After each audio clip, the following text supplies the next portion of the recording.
Don't try to sneak into your room like that. I know what you've got behind your back. Records. More new records. All right, so one of the great things about a show like this is it brings new people on board where they can demonstrate their products. So in the year 2023, despite all the competition, Neil Blanchard Designs has decided to bring loudspeakers to the show. Mass-loaded transmission line loudspeakers. Okay, and what's your background in all of this? I work in an architectural office, but I'm an engineer at heart, and got a pair of Lineum LT1000s at a pawn shop right at the beginning of the pandemic, and I was like blown away at how good the transmission line is. Yeah. But the old school had a huge dip in the response, and so I looked into it and learned what I needed to do was design with software, and I've got what I think are pretty good. And so you've partnered with Geshelli Labs. They're taking me under their wing, so to speak. Interesting company. So let's go in and let's look at these. And you're using DSP2, correct? No DSP at all. See how much I know? It's a two-way 6-inch paper cone tweeter woofer. It's a SB Acoustics drivers. The FS, the free air resonance of the driver is 35 hertz. The stand mount is tuned to 32, and the towers are tuned to 28 hertz. They essentially hit that flat in most rooms. And what's the efficiency of the speaker?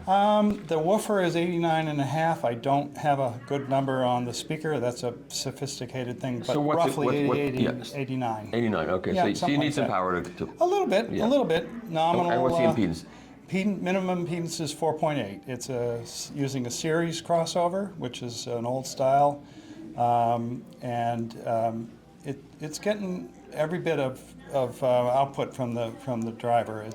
The back wave is tuned through the transmission line, and it's a very broad output. It's not really like a port. So is this like a Bud Fried kind of thing? Yeah. He's one of the grandfathers or the fathers of the... And do you smoke a pipe and stink up the whole room? I do not. That's good.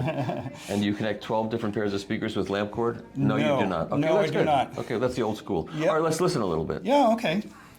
Have what you want to hear.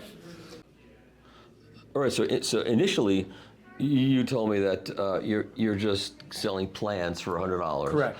And then what you hope to do going forward is to sell a flat pack where, because woodworking is right. not everybody's The table saw and the router isn't required. So you sell a flat pack for how much? Hopefully $300 plus shipping. Right, and then assembly is is the gluing and. Then they would do the gluing but it's relatively easy to do at that point. And then the driver's aid by Madisound. Madisound for $150.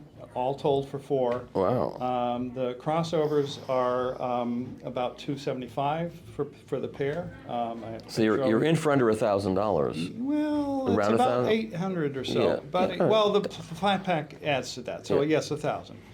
And you get those stand mount ones. The stand mounts, it's similar. It's the same drivers, same crossover. It's really a matter of choice. The stand mount is tuned to 32 hertz. The tower is tuned to 28. Right. So you can build that stand and hold some LPs underneath there, or. So you can have a nice setup for not that much money and know that you did it yourself. Absolutely. And you're into the hobby. Absolutely. And they're fairly efficient. They are. 89 dB They are. and 4 ohm. 4.8 minimum with that crossover. Yeah. A little bit lower with the parallel.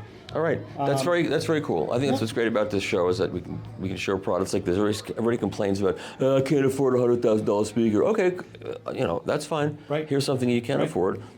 If you're a young person looking to get into this and you can do a little work yourself, you can glue it together and. Well, I'll say the biggest surprise when I listen to these is that the mid-range is better than I would have imagined, because I think they're working in a more or less free air thing, because it's open essentially. Yep. So it's closer to an open baffle. There's less cabinet pressure. There's very little spring going on, and so the cabinet doesn't flex as much.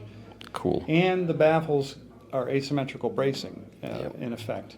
Okay, good. Thank you, Neil. Yep. Okay.